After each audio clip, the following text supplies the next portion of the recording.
Bienvenidos a su curso libre virtual de física. En esta oportunidad veremos temas de vital importancia para poder comprender los fenómenos que nos rodean, los fenómenos de la naturaleza. Recuerda que el éxito de nuestro curso va a depender bastante de tu esfuerzo y dedicación. Sin más preámbulos, iniciemos nuestro curso.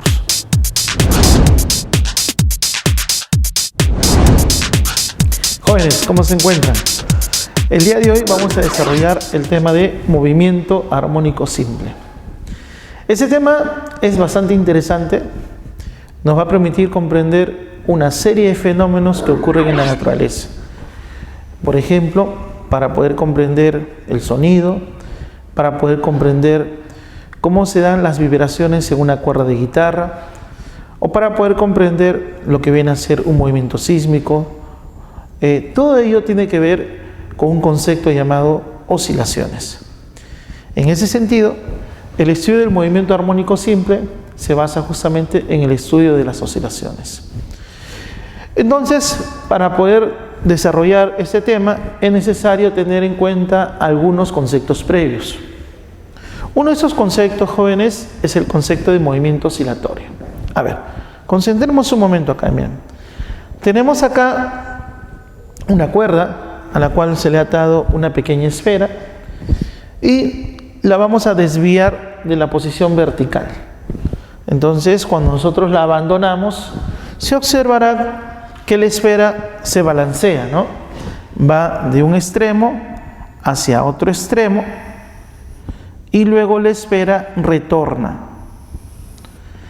Ese movimiento de ida y retorno es conocido como movimiento de vaivén o también movimiento oscilatorio. ¿Sí, muchachos? Entonces, ¿qué es el movimiento oscilatorio? Es un movimiento de ida y retorno.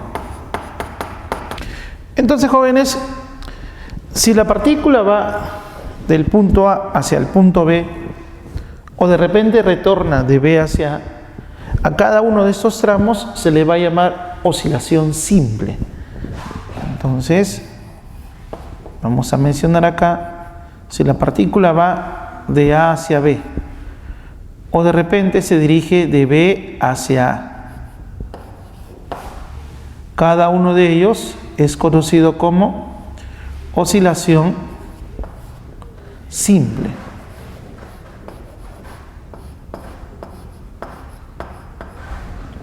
Por otro lado, si la partícula va de A hacia B y además se considera el retorno, todo ese camino se le va a conocer como oscilación completa. Si va de A hacia B y además consideramos el retorno de B hacia A, entonces a todo este camino le vamos a llamar oscilación completa.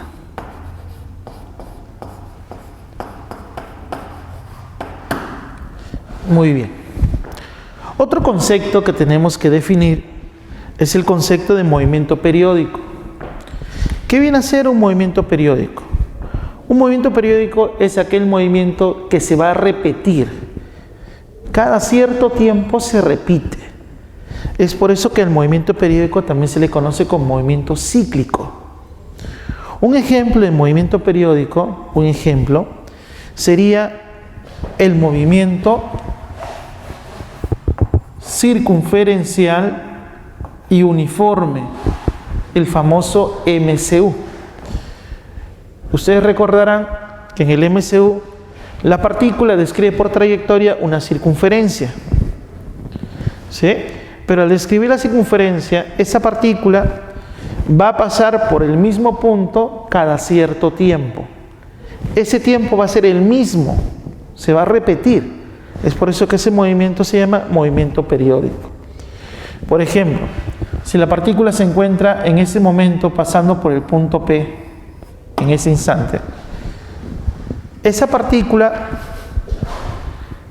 luego de cierto tiempo, va a volver a pasar por el mismo lugar. Miren.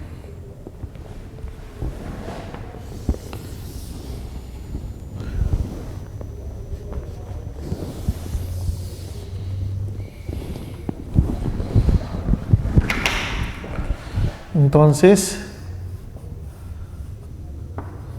supongamos que en ese instante comienzo a controlar el tiempo. Entonces el instante inicial es el instante t igual a 0. ¿Sí? Luego de cierto intervalo de tiempo, la partícula va a pasar por el mismo lugar y eso se va a repetir otra vez. Entonces, ese tiempo que demora para realizar un ciclo, un evento, se le va a conocer como periodo y se representa con la letra T mayúscula, ¿sí? A ese tiempo. Entonces, vamos a mencionar acá los elementos que tiene el movimiento periódico. En primer lugar, uno de los principales elementos es conocido como periodo. ¿Qué es el periodo?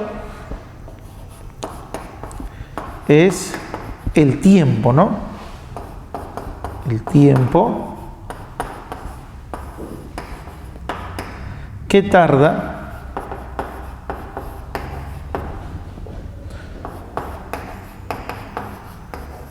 para repetirse el movimiento. Repetirse, en general, el evento, ¿no? En general. A eso se va a llamar periodo. El otro concepto es el concepto de frecuencia. ¿Qué viene a ser la frecuencia? Como ese evento se va a dar cada cierto tiempo, entonces lo que nosotros vamos a hacer ahora es medir cuántos eventos se repiten en cada unidad de tiempo. Y a eso se llama frecuencia. A ver, nos indica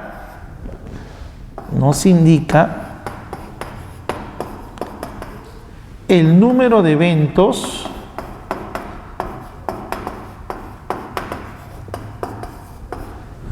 que se repiten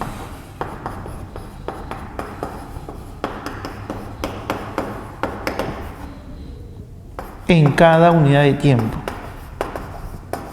En cada unidad de tiempo. Y eso lo podemos expresar matemáticamente. A ver, matemáticamente, la frecuencia viene a ser la relación entre el número de eventos que se repiten, o también llamado número de ciclos, ¿sí? Número de ciclos, eventos repetitivos, ¿con respecto a quién? Con respecto al tiempo que tarda en repetirse esos eventos. Con respecto al tiempo, ¿no? Al intervalo de tiempo. ¿Cuál va a ser la unidad? Como arriba solamente es un número, tú sabes que esto no tiene unidades de medida. Pero en el denominador el tiempo se mide en segundos. En consecuencia, la unidad es la inversa del segundo. Es decir, segundos a la menos 1. Y a los segundos a la menos 1 también se le conoce como hertz. Esa es la unidad. El hertz. Simplemente Hz. ¿Sí? Por otro lado, como la frecuencia me indica cuántos eventos se van a realizar por cada unidad de tiempo y el periodo me indica qué tiempo va a demorar para realizar uno de esos eventos que se repiten, entonces la frecuencia viene a ser lo contrario, lo inverso, perdón, del periodo. La frecuencia viene a ser lo inverso del periodo. ¿Ya? Esto lo vamos a ver luego con ejemplo. ¿Sí? Esto se cumple.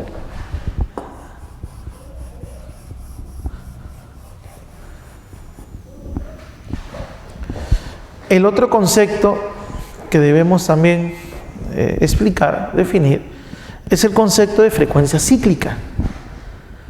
¿Qué viene a ser la frecuencia cíclica, muchachos? Miren, en ese evento no solamente la partícula, al irse moviendo, este evento se repite, sino que también la partícula, su radio va barriendo un ángulo.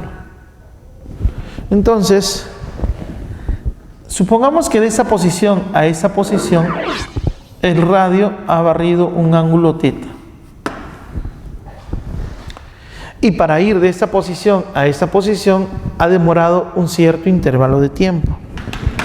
¿Sí? Miren, de esta posición a esta posición ha demorado un tiempo.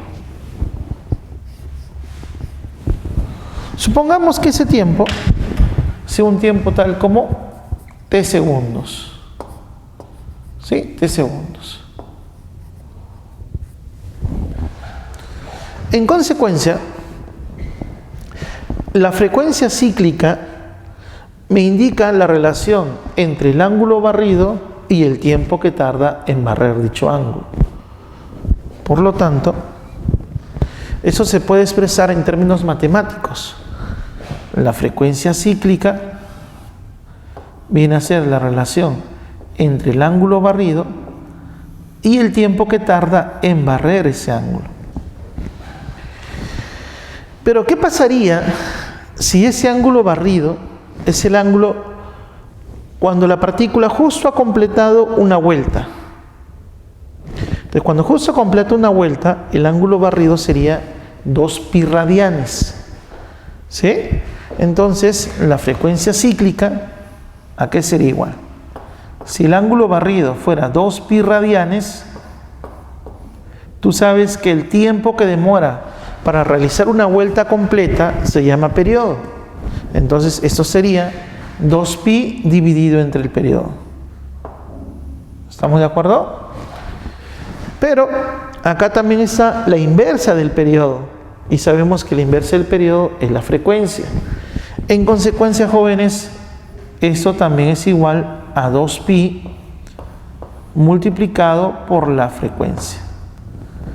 ¿Sí, muchachos? Bueno, por lo tanto, vamos a escribir acá ese concepto, ¿sí? Frecuencia cíclica, a ver, nos expresa el ritmo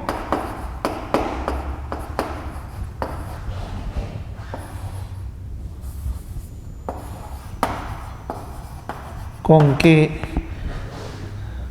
el radio vector, ¿sí? El radio vector barre ángulos, ¿sí? Barre ángulos. ¿A qué ritmo está barriendo ángulos? Muy bien. Vamos a ver un ejemplo. ¿Les parece, muchachos? Un ejemplo. Una partícula desarrolla un MCU realizando 3 vueltas en 6 segundos. Y con todo ello me están pidiendo que determine el periodo, la frecuencia y la frecuencia cíclica. Entonces, como la partícula va a desarrollar un MCU, estoy realizando acá el gráfico, ¿sí? Esta es la circunferencia, acá está su centro, y por lo tanto me están diciendo que esa partícula va a dar 3 vueltas en 6 segundos. Entonces, veamos, primera parte del problema. Si la partícula realiza 3 vueltas y para ello demora un tiempo de 6 segundos, con esa información yo necesito hallar el periodo. Pero recuerda, ¿qué viene a ser el periodo? El periodo viene a ser el tiempo que demora la partícula para realizar un evento. En ese caso, el evento que se repite es las vueltas. En consecuencia, el periodo lo represento con la letra T. ¿Sí? Ya. Ese tiempo es el tiempo que va a demorar la partícula en realizar solo una vuelta. Solo una vuelta. ¿Sí, muchachos? Por lo tanto, Mientras más vueltas, mayor tiempo. Esas magnitudes son directamente proporcionales. Si 3 vueltas las realiza en 6 segundos, entonces una vuelta, que viene a ser la tercera parte, debe demorarse la tercera parte del tiempo. Y la tercera parte de 6 sería 2 segundos. Entonces, de acá se deduce que el periodo es igual a 2 segundos. ¿Sí? Muy bien. Pero además, también me están pidiendo determinar la frecuencia. Tú recuerda que la frecuencia, a ver, la segunda parte, la frecuencia, ¿cómo lo puedes hallar? Hay 2 maneras de hallar la frecuencia. Es el número de eventos en cada unidad de tiempo. ¿Sí? A ver, número de eventos, número de ciclos, en ese caso, el número de vueltas, ¿sí? Número de vueltas entre el tiempo que demora en realizar ese número de vueltas. Según el problema, está desarrollando 3 vueltas en 6 segundos. Entonces acá el número de vueltas es 3 y el tiempo que demora es 6. ¿Sí? 6 segundos. Con esa información, ¿cuánto sale la frecuencia? A ver, tercia a tercia, nos queda un medio, es decir, 0,5, ¿no? 0,5. ¿Y la frecuencia en qué se mide? En hertz. ¿Sí? La frecuencia se mide en hertz. Pero acá también podemos verificar lo que nosotros habíamos explicado en antes. Si nosotros sabemos que el periodo es 2 segundos, la frecuencia es la inversa del periodo. Entonces, el inverso de 2 es un medio, 0,5. Y estamos comprobando justamente que la frecuencia es 0,5. ¿Sí? Muy bien. ¿Qué más me están pidiendo? Me están pidiendo la frecuencia cíclica. Si yo conozco el periodo, ¿cómo hago para hallar la frecuencia cíclica? Esto es igual a 2pi dividido entre el periodo. El periodo es 2. Por lo tanto, se cancela el 2. Y de acá nos está saliendo que la frecuencia cíclica es igual a pi. ¿Sí? Pero el ángulo se mide en radianes y el tiempo se mide en segundos. Entonces, esto sería radianes por segundo. Muy bien. Bien, jóvenes.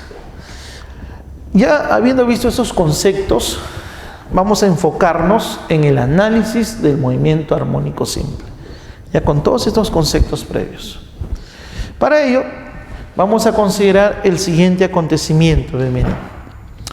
Un bloque que tiene una masa m se encuentra unido a un resorte, donde la constante de rigidez del resorte es K. Y sobre una mesa horizontal lisa. Si retiramos de su posición de equilibrio, lo retiramos al bloque, la posición de equilibrio, y lo soltamos, lo que vamos a hacer es estudiar el movimiento que experimenta ese bloque. ¿Sí?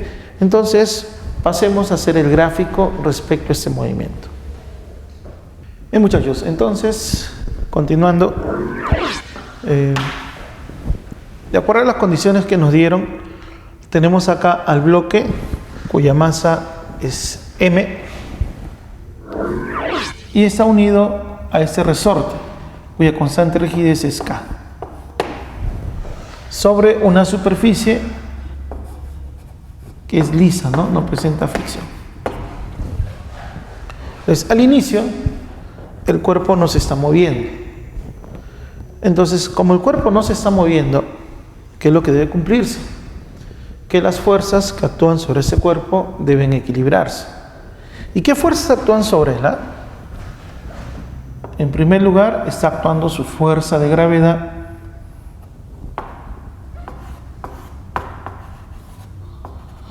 y además está actuando la fuerza que ejerce la superficie, la fuerza normal. En ese momento el resorte todavía no se encuentra deformado. En consecuencia, si el cuerpo no se está moviendo, entonces, ¿qué debe pasar con estas dos fuerzas? Deben equilibrarse, ¿correcto? Como estas dos fuerzas se están equilibrando, entonces vamos a decir que el lugar que está ocupando este cuerpo, ¿de acuerdo? Esta posición se le va a llamar posición de equilibrio. Así le mencionamos. Esta posición es la posición de equilibrio.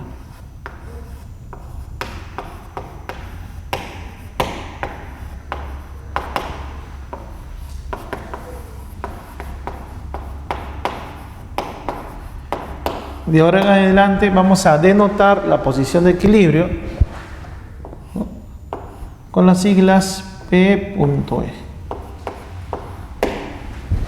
¿Sí? En adelante. Muy bien. Ahora, ¿qué es lo que vamos a hacer?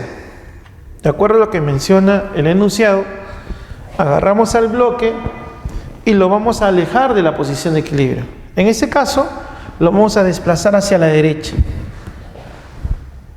Al desplazarlo hacia la derecha, ¿qué va ocurriendo con el resorte? El resorte se va a ir estirando. Y en ese momento, a este bloque lo vamos a abandonar. ¿De acuerdo? Entonces, como lo vamos a abandonar, vamos a decir que el cuerpo empieza su movimiento a partir de ese lugar. Ese instante para nosotros va a ser el instante t igual a 0. Y como se va a abandonar, la velocidad de ese cuerpo también es igual a 0. A partir de ese momento, lo que nosotros queremos hacer es estudiar el movimiento que experimenta ese cuerpo. Jóvenes, si nosotros queremos averiguar cómo se mueve un cuerpo, debemos recurrir necesariamente al estudio de las leyes de Newton. Las leyes de Newton son aquellas leyes que gobiernan el movimiento de los cuerpos. Y básicamente, ¿en qué ley nos vamos a centrar? En ese momento nos vamos a centrar en lo que es la segunda ley de Newton. Entonces tú recordarás la segunda ley de Newton que nos planteaba que si un cuerpo experimentaba aceleración es porque necesariamente sobre ese cuerpo estaban actuando fuerzas.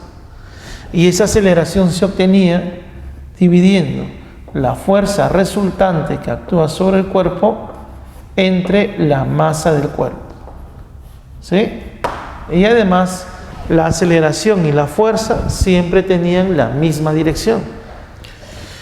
Conociendo la aceleración, yo puedo saber qué es lo que ocurre con la velocidad. Si la velocidad está cambiando o si no está cambiando. Entonces, comencemos a analizar la aceleración. Para examinar el movimiento de este cuerpo, lo primero que hay que hacer es analizar las fuerzas. Cuando se encuentra en el extremo y la persona abandona el bloque, ¿qué fuerzas actúan sobre ese bloque? A ver, en primer lugar, sigue actuando la fuerza de gravedad. En segundo lugar, el piso sigue ejerciendo fuerza sobre ese bloque para sostenerlo, para que no se hunda. Y además, en ese instante, el resorte se encuentra estirado y por lo tanto el resorte ejerce una fuerza sobre ese bloque, porque el resorte trata de volver a su forma original. ¿Sí? Esta es la fuerza por parte del resorte. Como la superficie es lisa, no hay fricción, solamente están actuando esas tres fuerzas. Pero, ¿qué es lo que va a ocurrir? En el eje vertical, ese cuerpo no se está moviendo. ¿Qué pasa con la fuerza de gravedad y la fuerza normal? Ambas fuerzas se están equilibrando, la fuerza de gravedad y la normal. Mientras que la fuerza elástica no se equilibra con ni una fuerza. Por lo tanto, como la fuerza elástica no se equilibra con una fuerza, esta fuerza hace el papel de fuerza resultante. En consecuencia, jóvenes, miren, en consecuencia, la aceleración que experimente ese cuerpo, ¿a qué va a ser igual? A la fuerza resultante. ¿Pero quién es la fuerza resultante? La fuerza por parte del resorte. Y eso lo divide entre ¿quién? Entre la masa. ¿Sí? Jóvenes, como hay fuerza, necesariamente hay aceleración. Esa aceleración aparece en la misma dirección de la fuerza. En la misma dirección de la fuerza. Acá se encuentra la aceleración. Y por lo tanto, al abandonar ese bloque comienza a ganar velocidad. Porque la aceleración va a encontrarse dirigida hacia la izquierda. Con lo cual la velocidad se va a ir incrementando y el cuerpo se va moviendo hacia la izquierda. ¿Muy bien?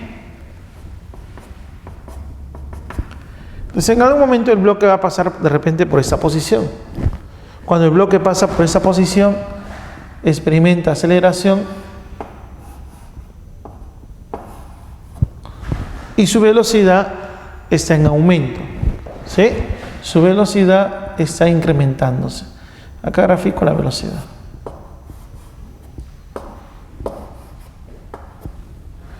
Muy bien. En algún momento el bloque va a pasar por la posición donde se encontraba al inicio. Recuerda, ¿cómo se llama esa posición? Se llama posición de equilibrio. Así se llama esa posición. Posición de equilibrio. Entonces, ¿qué ocurre cuando el bloque pasa por la posición de equilibrio? Hasta ese instante el bloque tiene velocidad. Ha ganado velocidad. Porque el bloque está acelerando. ¿Sí? Entonces, en ese instante hay aceleración, hay velocidad. Hay velocidad. Hay un aumento de la velocidad. Pero justo en esa posición las fuerzas se anulan. Porque esa es la posición de equilibrio. ¿Estamos? En esa posición nosotros sabemos que la fuerza resultante es igual a 0. Solo está actuando la fuerza de gravedad y la fuerza de reacción normal. Ya que el resorte recuperó su forma original y no se encuentra estirado, no hay fuerza elástica. Estas dos fuerzas se están equilibrando. En consecuencia, si la fuerza resultante es 0, ¿cuánto es la aceleración? La aceleración también es 0. Una consecuencia de que la fuerza resultante es 0 es que la aceleración es también 0. ¿Sí? Jóvenes, pero el bloque tiene velocidad. Entonces recuerda la primera ley de Newton. Si un cuerpo tiene velocidad, ese cuerpo, por su propiedad llamada inercia, va a tender a mantener esa velocidad. Por lo tanto, el cuerpo va a seguir avanzando hacia la izquierda, por mantener esa velocidad. Y al seguir avanzando hacia la izquierda, ahora ese bloque que le hace el resorte, ese bloque comienza a comprimir al resorte, a aplastar al resorte. Y el resorte, por sus propiedades elásticas, va a tratar de volver a su forma original. Por lo tanto, el resorte va a ejercer una fuerza al bloque, pero como quiere tratar de volver a su forma original, la fuerza va a estar dirigida hacia la derecha. Esa es la fuerza por parte del resorte. Mientras que el bloque se sigue desplazando hacia la izquierda, porque tiene velocidad.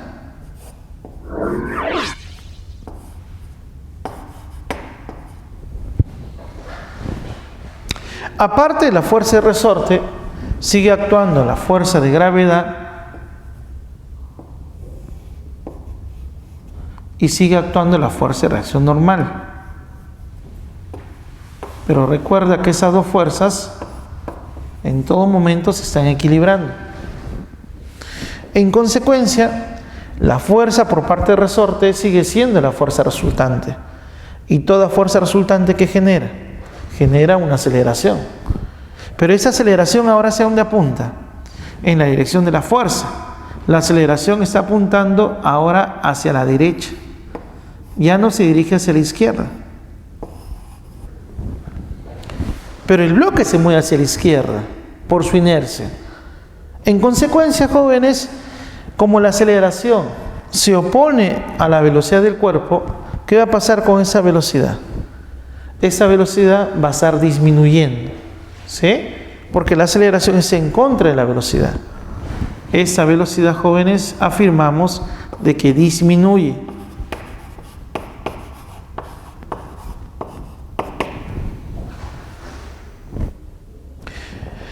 La velocidad sigue disminuyendo, pero el bloque sigue avanzando para la izquierda, pero cada vez con menos velocidad. En algún momento, ese bloque va a dejar de seguir avanzando hacia la izquierda. En algún momento, su velocidad va a ser igual a ¿cuánto? Va a ser igual a 0.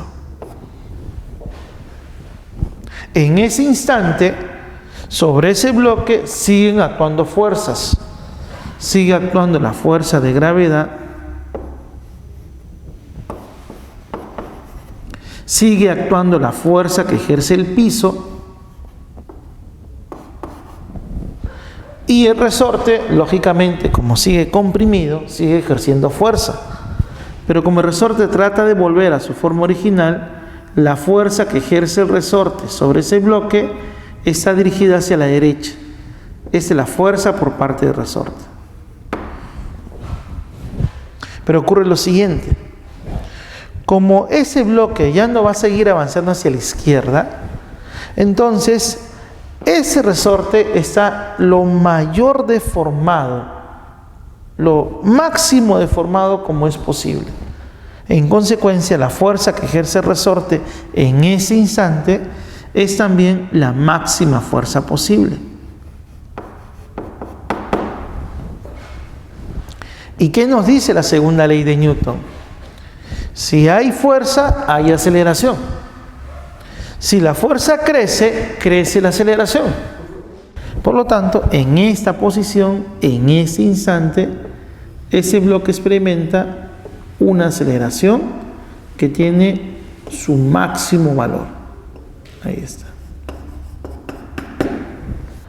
Y como hay aceleración, ¿qué va a pasar con la velocidad? La velocidad tiene que cambiar. Por lo tanto, el bloque inmediatamente comienza a desplazarse hacia la derecha. Al ir avanzando hacia la derecha, el resorte poco a poco va a ir recuperando su forma original. Y cuando ese bloque nuevamente pase por la posición de equilibrio, ¿qué es lo que va a ocurrir en ese momento?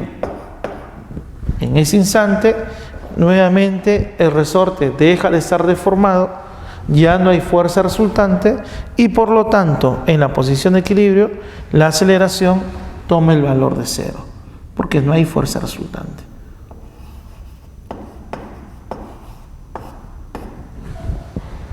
Pero el bloque ha ido ganando velocidad, porque estaba acelerando. Entonces, cuando pasa por la posición de equilibrio, ese bloque pasa pero con velocidad.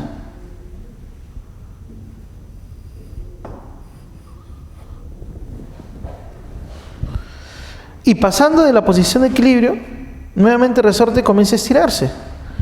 Y al ir estirándose el resorte, surge una fuerza que se opone al movimiento del bloque. ¿Sí? Esa es la fuerza del resorte, que hace el papel de fuerza resultante. Por lo tanto, nuevamente la velocidad comienza a disminuir. Entonces vamos a decir que hasta la posición de equilibrio la velocidad ha ido creciendo, porque estaba acelerando. Pero a partir de la posición de equilibrio en adelante, la velocidad nuevamente decae, porque comienza a desacelerar. En consecuencia, en la posición de equilibrio, la velocidad ha tenido que alcanzar su máximo valor. Luego, esa velocidad sigue disminuyendo hasta que el bloque llegue al extremo. Y cuando llega al extremo, su velocidad es igual a 0. ¿Sí? En esa posición. Y luego, ese bloque comienza a retornar. ¿Sí? Muy bien. Saquemos algunas conclusiones de lo que hemos estudiado, de lo que hemos analizado.